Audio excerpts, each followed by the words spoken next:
Let's talk about mental health for a minute. Let's talk about when you feel scared to go back to the GP, like you've already suffered from mental health once and you feel like suffering from it a second time just makes you a complete and utter failure. And you try and hide it, you try and cover it up, and you'd think perhaps second time round, people say to you, if you're ever going to suffer from it again, it'll be easier because you'll recognise it quicker and then you'll be able to seek help faster. But I don't really think that's the case. I think actually second time round in a lot of ways is hard because you very much are aware of that stigma that's attached to mental health, having already experienced it before, and then you think, I don't want to go through this a second time, so you cover it up and you try and hide it. And I think sometimes it can actually take you longer to seek help the second time around than the first time around because you don't want to admit that you've gotten low again, or you're having a manic episode again, or whatever it is, whatever your mental health condition is, stress, anxiety, bipolar, the many conditions that are out there and that can affect people in many different ways, which regardless of what it is, I think it's so difficult to go and admit, like, I'm struggling again, and to seek that help. And that's something that recently happened to me. My anxiety's been crazy this year.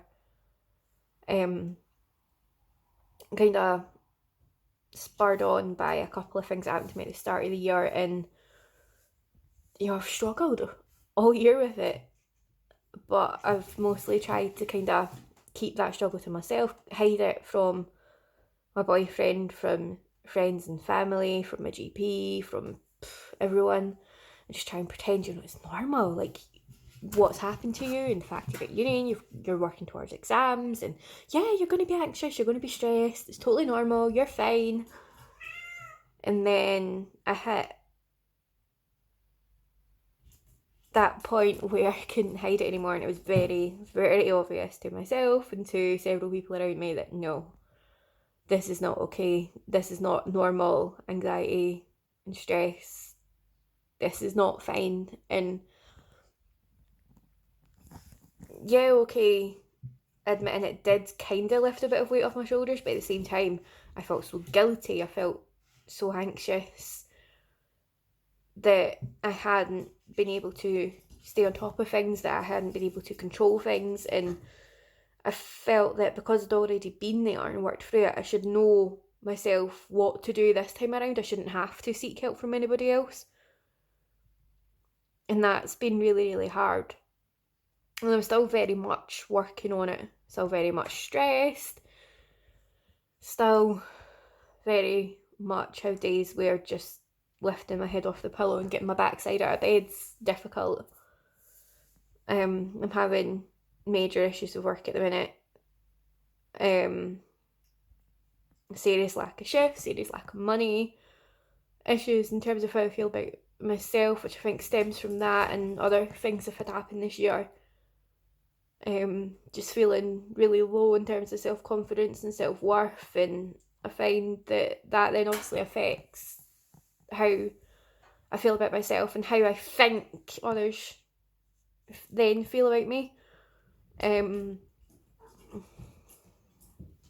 Started an argument with my partner the other day for no reason, but just because I was feeling low, and because I felt that he was obviously going to be feeling the same way about me as I currently feel about myself, which isn't true, it isn't the case, but that's just how my warped mind is working at the minute. And it's crazy that your own mind can trick you so much and can just almost feel like a different person when I'm like this.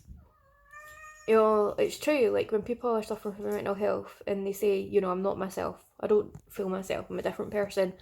I totally get it. I totally understand why people say that, because that's exactly how I'm feeling right now. I'm not myself. I am, in many ways, a different person.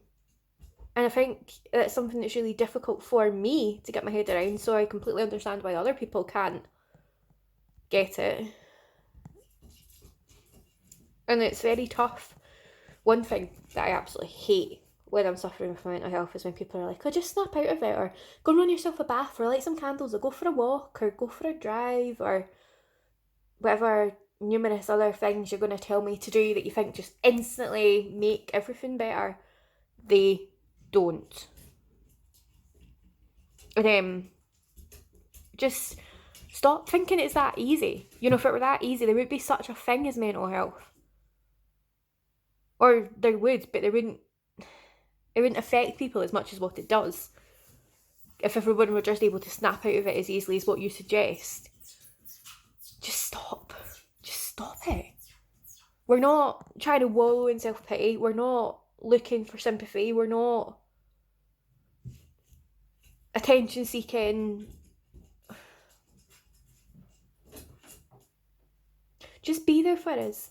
Just listen. Just sometimes that's all we need, is just to feel like someone is truly, honestly listening to us, actually hearing what we're saying rather than hearing what they want to hear.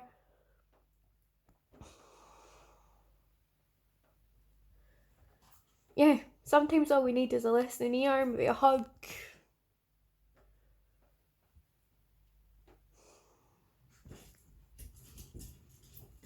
It's so difficult to admit to yourself, never mind to people around you, that you're struggling. And if you recognise and spot that someone is struggling, don't be afraid to just, ask them how they are, ask them how their day's gone.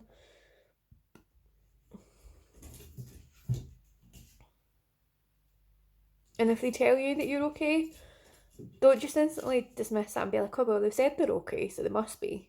If you can tell that something's wrong, without trying to kind of pry and force too much. I find with me, actually, if someone asks me, hey, are you okay? And I say, yeah, I'm fine. If they just stay silent for a bit, and then I think, I don't know, for some reason it just encourages me to just naturally start kind of talking to myself and be like, oh, well, actually, today this happened, or actually, I'm actually not feeling that great today. And then I find that I just naturally start opening up by myself without that feeling of it being forced.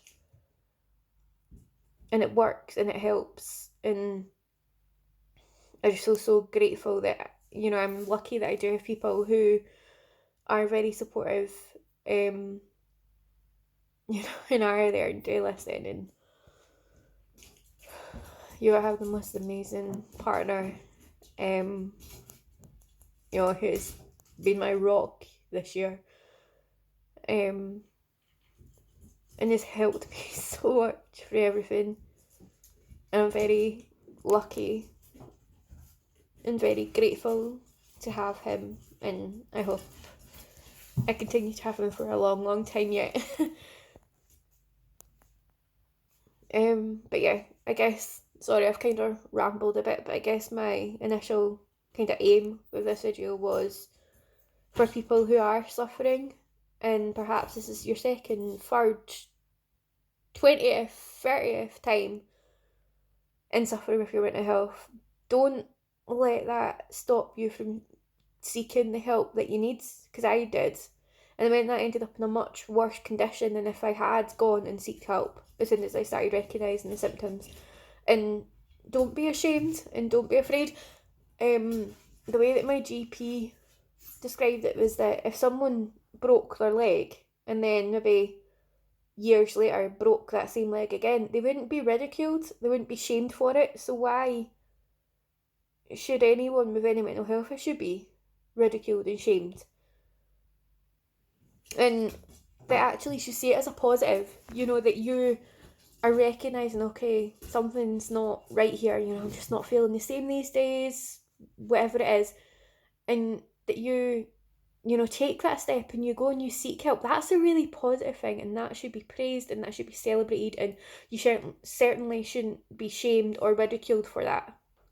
So yeah, I guess I just want to say, don't ever be afraid to speak out. Don't ever be afraid or ashamed of your mental health, and for doing what you need and what's right for you.